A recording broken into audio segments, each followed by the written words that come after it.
I get a notification. So it's giving us a countdown, setting up our meeting.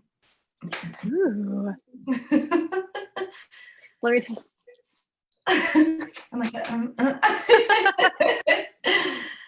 redirecting to Facebook Live page. Okay, come on, let's go. And okay, apparently we are now live. I'm going to double check and make sure that we're actually on here. Hi, everyone. Excuse us while we really quickly check our tech stuff here. This is the first time I have, oh, yay, there we are. Okay, cool, it's working. So this is the first time I've actually used Zoom to broadcast onto Facebook. And so I was a little nervous about it showing up and all of the tech stuff, but it looks like we're good. So hi, everyone. You guys know me, but I want to introduce you to one of my really good friends and a client of mine, Sara, who has graciously agreed to come on with me today and just chat with you guys a little bit about the work that we've done together, what that's looked like for her, and a little bit about our background. And Sara, I will preface this by saying we've known each other a long time.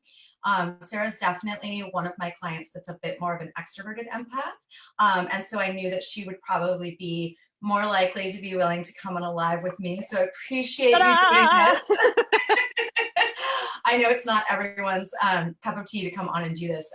So I'm super excited about this. And so Sara is like an incredible rock star and a musician. And yeah, like tell us a little bit about your music and your career in Hollywood. Well, let's see. That's my favorite band. That's Iron Maiden. Okay, so I was in Seattle and 2 years ago, 2 and some change.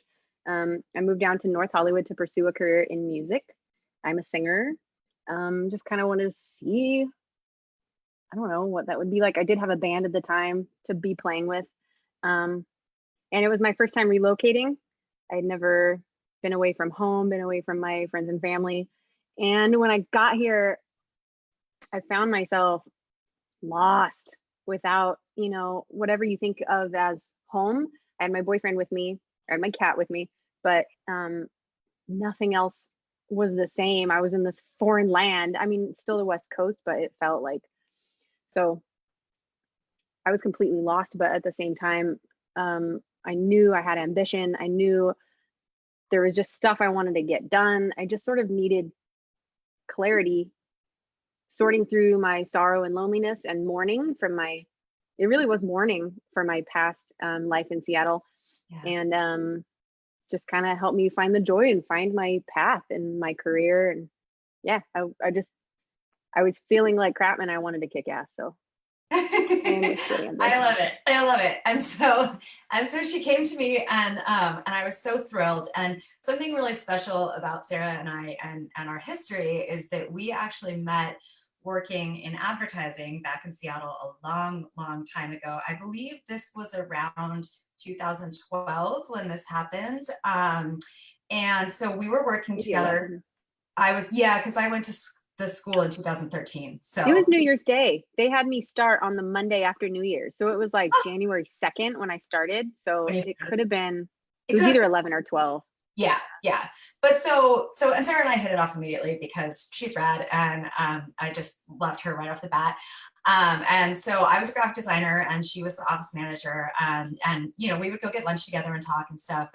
And our agency, we had this big building. The owner owned the entire building, but our particular office was just sort of in one part of it. So they rented out the other spaces in the building. Some of you who know me well have heard this story before, but this is extra cool because now Sara's here. So there was a space across the hall that was kind of like a conference room, I would call it. So it almost looked like a big ballroom. It was an event space. It was just a really small event space. Yeah. Like a 50 person. People would rent it out for various meetings or little events. And I remember one day, Sara came up to me and she was like, I really think you need to come across the hall and meet the people who are running the studio. And I remember being like, why do I care? Running the studio. Like, trust me. Yeah. And she was like, no, you've got to come over here. Trust me. And I think at this point, I'm not sure if you knew I was looking into life coaching. Did you know? No, not whatsoever. I knew it was just that Richard and Sara they were talking so yah. They were saying, as soon as I walked in the room, they were like, she's a blue. Don't you think she's a blue? Oh, she might be a green. And they're kind of like asking me about these like kind of spiritual things about me. And it's like, it felt so natural. I had never really spoken to anyone like that. And it felt so natural. And I just like knew that like you would be into talking to someone who's yah on that level. I don't think I really put two and two together. I might have, I don't know that. I mean, I knew that back then, even in the office, people would come to your cubicle and like dump all their problems on you. Yep. Like you always had, well, and the only reason that's bad is because Amber had time management to worry about, that she always had to like, she had jobs to do and deadlines to meet, and people would all day long come up and socialize. So I already knew that Amber was a leader in that respect. Had some leadership skills, and just everyone always wanted to talk to her. So I was just like, yeah, you got to meet this guy. So she walks me across the hall and introduces me, and he says, hi, I'm Richard. I'm the director of the Seattle Life Coach Training School. And what Sara didn't know at the time was that I had been really miserable in my job for a while, and I wanted to do something that was more meaningful. I thought about going back to school to become a therapist. That wasn't really financially viable to me at the moment. And that's when I had stumbled across life coaching. And I was like, oh my God, this is like, I can't believe this is a thing that people do and, make a career out of it. And it just clicked so hard with me. And then the next step was, well, how do I get certified?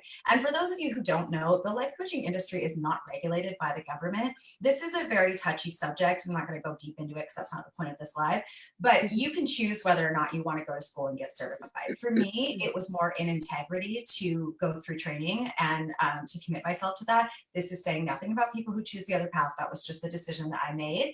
And so I had been looking at schools, but I didn't know, really like which ones were the better ones, or like what I could afford. And anyway, so it was just like this life coach school landed in my advertising building, and Sara was the one that you would have to pass it on your way to the bathroom.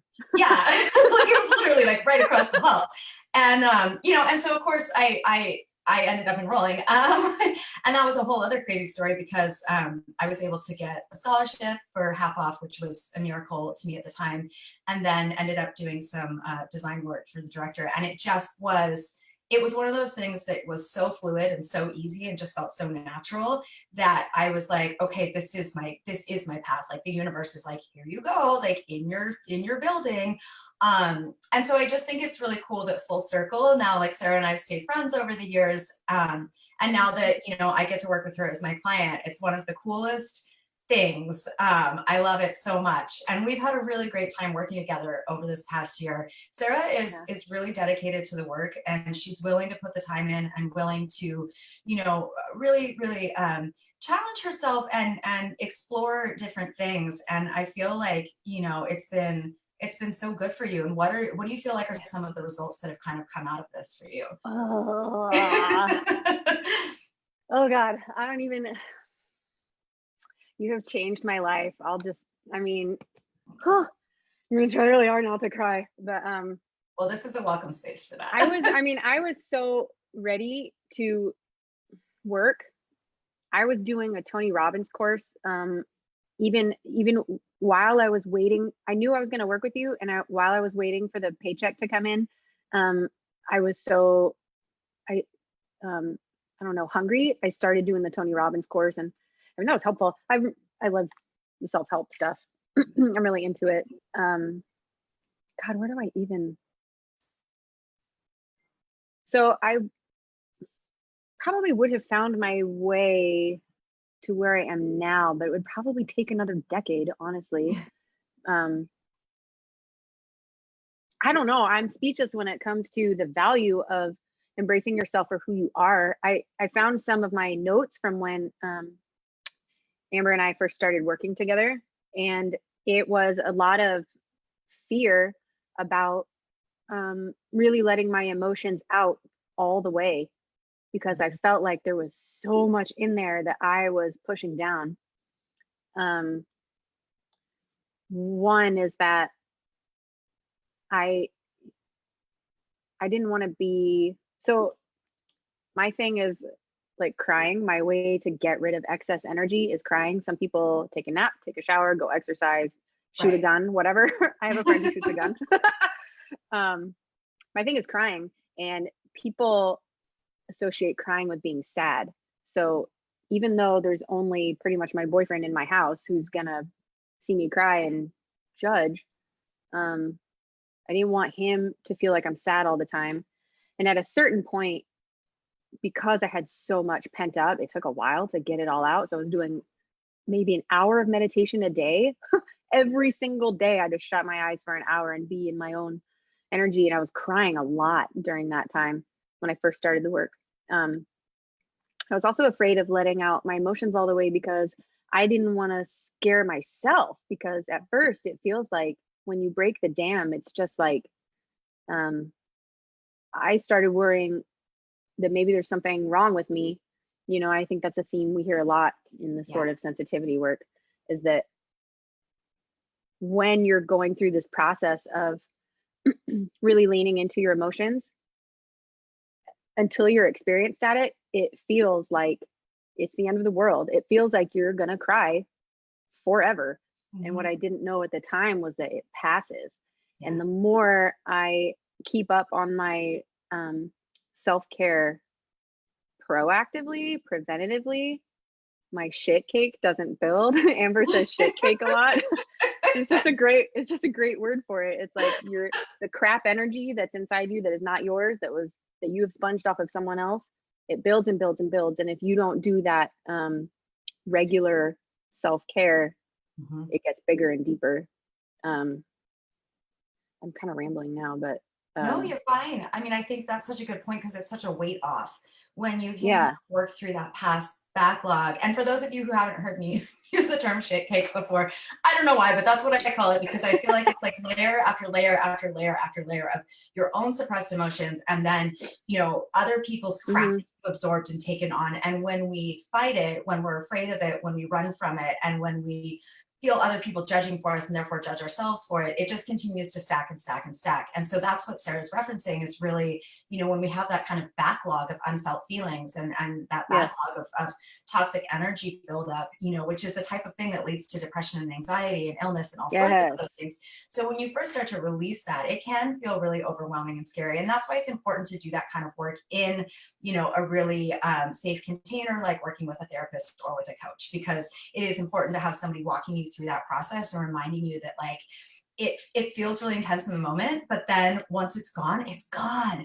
And the cool thing, yes, then you start to get to deal with things as they come, because hmm, that's the other thing that I teach my clients is how to deal with the emotions as they come in a way that is not so scary, in a way that's much more self-compassionate and loving. And then you don't get that backlog.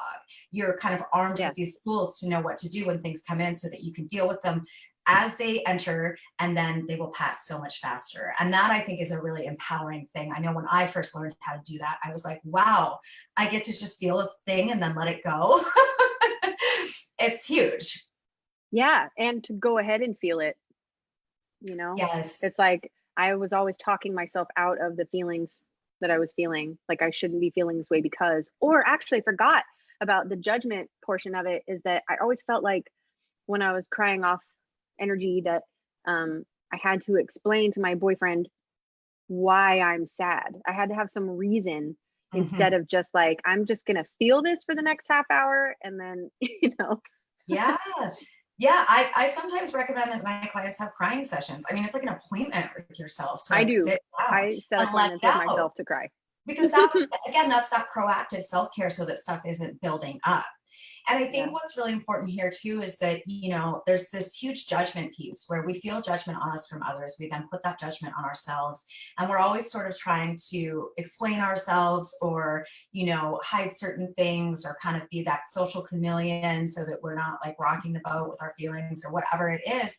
And when you can kind of start to really accept that stuff within yourself and start to like tune back in, right? Because that's the big thing, accepting every part of yourself, not just the parts that you feel like are so socially acceptable, or, you know, are going to get you likes from other people, or are going to make you more easily understood by other people. Like there's ways to work around those things, but when we fully accept all different parts of ourselves, it's really liberating. And I think for you, Sara, and you know, you have this very like, you are a rock star. Like she is like a metal girl. Like you should hear this girl sing. I'm not even kidding. Like, incredible.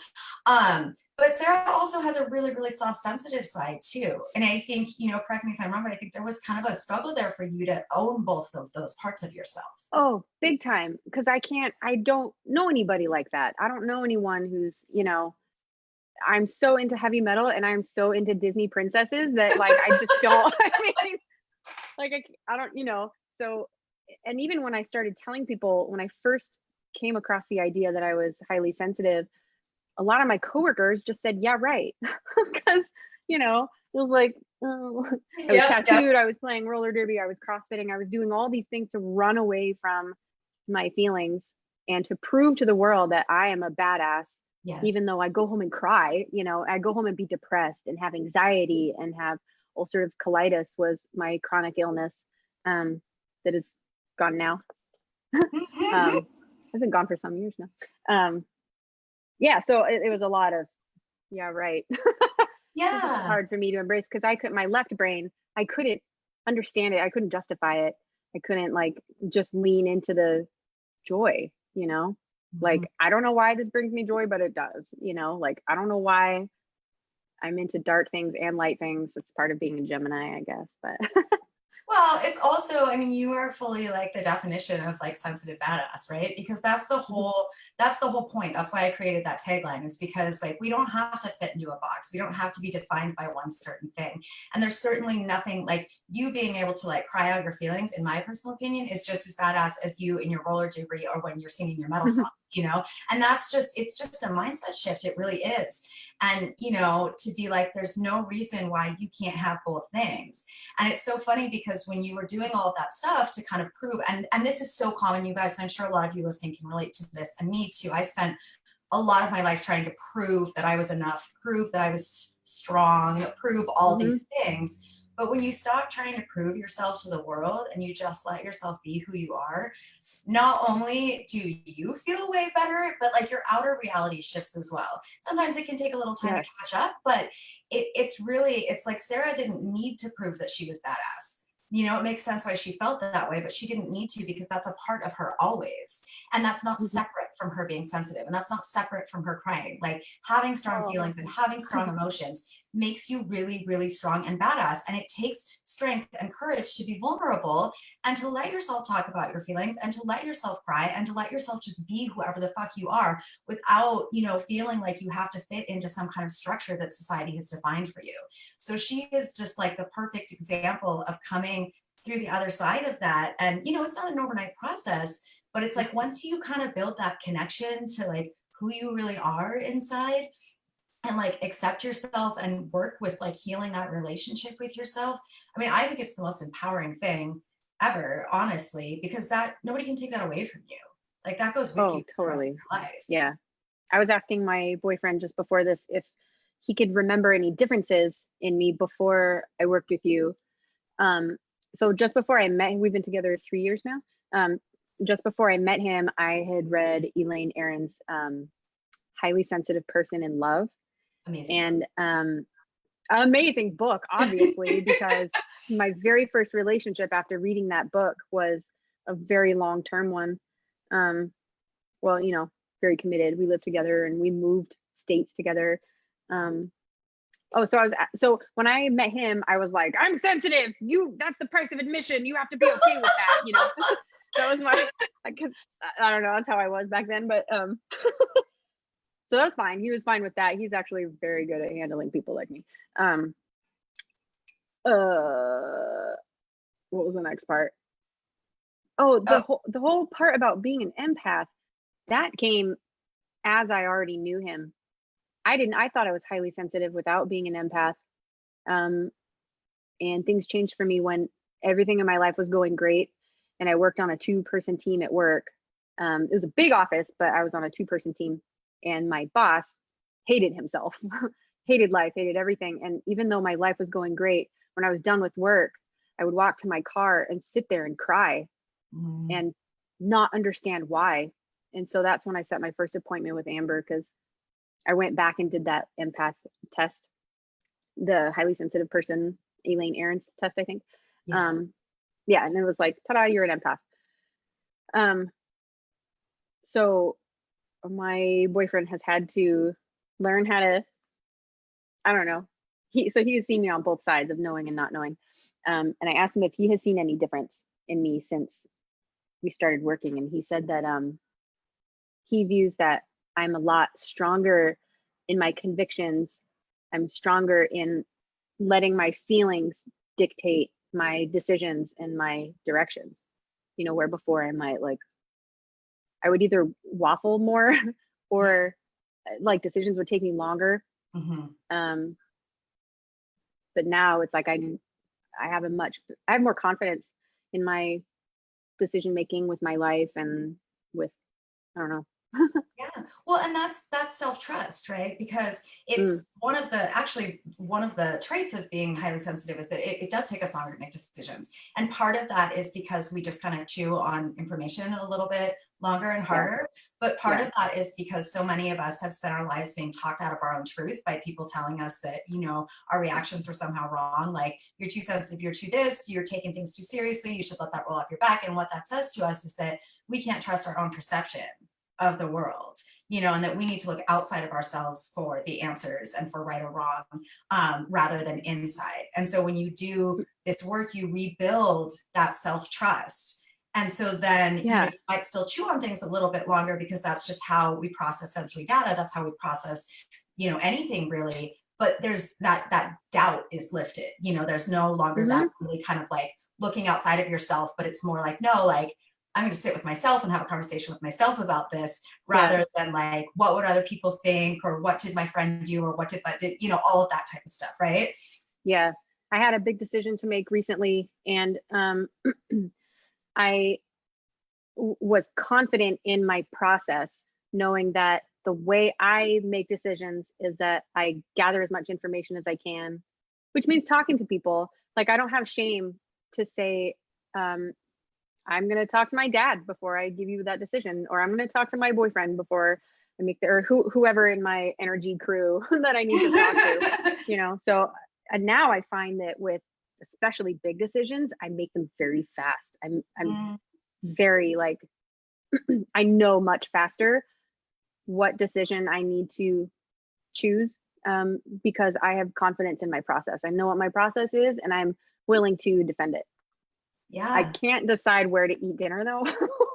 Okay, me neither. That's one that like when the outcome is the same, like, it doesn't matter if I eat like a sandwich or a burrito. Like, if it's the outcome is the same, then I still can't decide. But on big decisions, I feel like I've turned into quite a badass with those, because before I thought there's no way, you know, I just can't. I didn't think I had it in me. I didn't think I could handle the responsibility. And since then, I've been able to make some, you know, really big decisions, like with real estate and with moving town, you know, relocating to another state. So yeah, I'm much better at that stuff. Yeah. Yeah. Well, and I've seen you too really step into your power around your work, you know, and not feeling so tied to having to know every step that's in front of you, because it's a lot of times when we haven't done this work on self-trust and self-confidence and inner strength and, you know, kind of accepting our sensitivity, well, myself included, like for a long time, like I had to hold on to control. I wanted to control everything because that's what gave me a sense of safety. And, you know, like I had that floor underneath my feet. But it was toxic control, you know, where it was to the point where it was detrimental to me, not helpful. And I think a lot of us struggle with that. One of the results that, you know, I think Sarah has seen, and I've seen myself and a lot of my clients, is that you get to the point where, like, you know, you're resilient, you know, you're smart, you know, you're capable. And so you don't always have to know like all 50 million steps in front of you, maybe 5 or 10. Sure. I'm not saying don't look at the future, but it gives you more. It's like stepping out of what are the things that I'm supposed to be doing into like, what am I really here for? Like, what is my meaning and my purpose, you know, on this planet? And I think Sarah's a really cool example too of like how that can look so many different ways.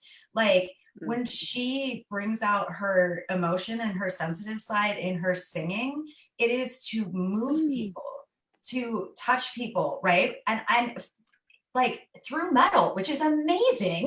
Like and it's such a unique thing, you know, and you wouldn't, that might not be something you think right off the bat of somebody's purpose, but like her gift is her voice, you know, and her music and her ability to put that out there and entertain people and make people feel a certain way.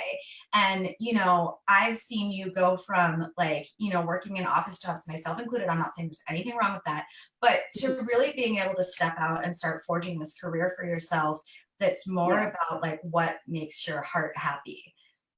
Yes. And trusting that I could be an entrepreneur, because I never thought I could. I thought I would die from overwhelm. But yeah, I mean, I make half as much money as I did before when I was living in Seattle, and I don't care. Like, I've never been this happy, honestly. And it's like, I have sunshine every day of my life. I'm exposed to the best artists in the country. You know, this is just like, you know, I really followed my heart down here, and I love it. I love it. I love it. And I don't get depressed nearly as much as I used to, like, especially in the gloom in Seattle, but just sort of, you know, not being on purpose, on your personal purpose. Yeah, that's communicating with people by music is my why. That's, you know, yeah. And there's just such a, I struggle to articulate it sometimes, but like when you find your why and whatever that is, and you guys know that I say that like it doesn't have to, your why doesn't have to be your career. For some people it is, for some people it isn't. You know, it could be like your parenting, it could be, you know, within your community, it could be like within your neighborhood. It doesn't matter how that shows up, but we are meaning seekers as sensitives. We need to follow meaning and feel like we're being meaningful and we have meaningful experiences in our life. And when we find what really lights our soul up and what really, you know, feels like this is what I'm here for, like this is like all the best parts of me, like yes, this is it, you know. And for Sara that's music, and for me that's coaching, and you know, for other people it's writing or it's art or it's, you know, children or whatever it is. But there's something so empowering and sort of like just very calming, and it feels like coming home, like when you kind of step into that. Yeah, it's like that's the only way I can explain it.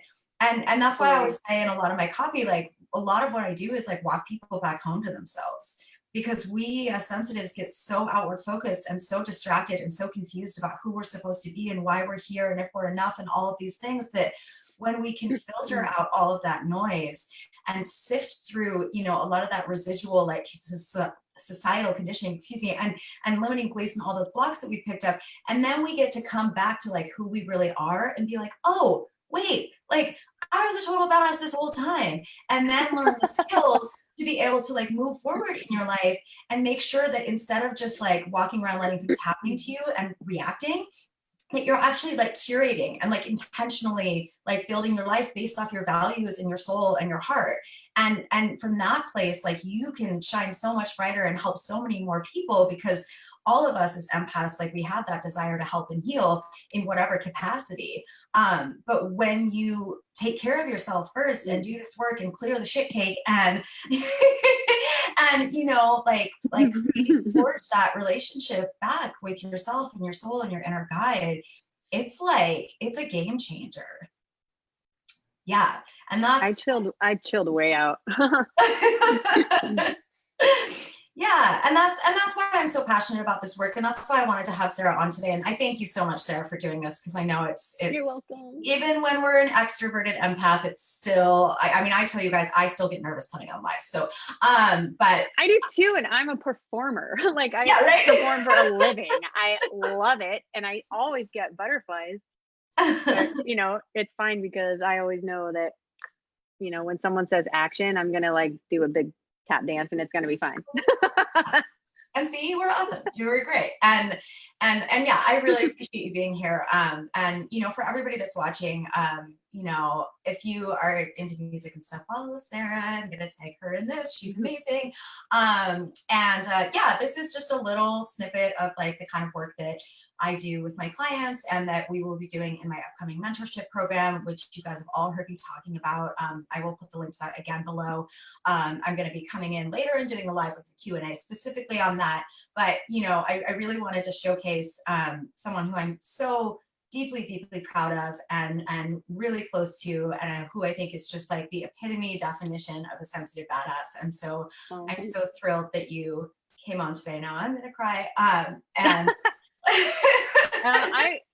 I wouldn't mind saying something to people that are watching. We talked recently about how a lot of your client base are people that find themselves unworthy innately. I was one of those people. I just want to urge anyone who's thinking of doing this kind of work, at least do the free 30-minute call with Amber, because this sort of work, whether you choose Amber or someone else, I don't know of anyone else who works with highly sensitive women, but you are worth it. You are so worth it. And your life can change if you want it to change. This is the vehicle. And there was another thing I wanted to say too, but now I'm blanking on it. Oh, the way that I know it's time to set an appointment with Amber is she starts popping up in my mind a lot. It'll like, I wonder what Amber would say about that, or I wonder if she's available next week. And I realize that that's like my sign that my shit cake is building. So I need and that's not a, you know, you don't get to the top of the mountain and my shit cake is cleared. Like, no, this is like, you know, with people that are dealing with massive weight loss, for example, is you never like stop working out. It becomes your lifestyle. It's just, you know, part of who you are. You never get there and be like, yay, you know? So, I mean, this isn't a one and done type thing. It's a lifestyle. It's a lifestyle switch. Yes. To support you as a sensitive and to give you the tools to cope and thrive and to really see how like amazingly fucking awesome you are, and to be able to like have that confidence to step into your purpose and to be out there and to do whatever makes you the most happy and whatever makes your life feel the most meaningful. And you know, this work is not about changing you. This work is not about, you know, helping you overcome your sensitivity. It's the opposite. It's helping you come back to who you really are at your core, and to be able to see how amazing you are and how magical you are, and to be able to remove all that other fucking bullshit that is holding you back from being happy and feeling on purpose. And you know, so I love that you said that too, Sara, that it's a lifestyle change. That really is what it is, because you got to keep up your self-care and you got to keep up your relationship with yourself, you know, but once you learn these skills and these tools and you practice, it just becomes easier and easier as time goes on. And if you're the kind of person who has looked at Amber's website over and over and over and over and over and over, like I did, looking at every page, and I was really just trying to find reasons why I was not worthy of doing what I felt was a want instead of a need. But yeah, if you've been following Amber, it's because there's something there. There's something there that you might want to explore. And like I said, at least do the free 30-minute call. Yeah. Because I mean, she's so magical, honestly. Like she's the deepest empath I have ever met. Like, you know, you will feel understood immediately upon getting on the phone. So, or the video or whatever is your choice. So I can't endorse Amber enough. Thanks, Amber. Thank you so much for that. Thank you. All right, guys, we're going to hop off. Thanks to everyone who watched live and who's watching the replay. Hit me up if you have any questions. I'll put links below for the free call and the mentorship, and to follow Sara and follow her music because she's amazing.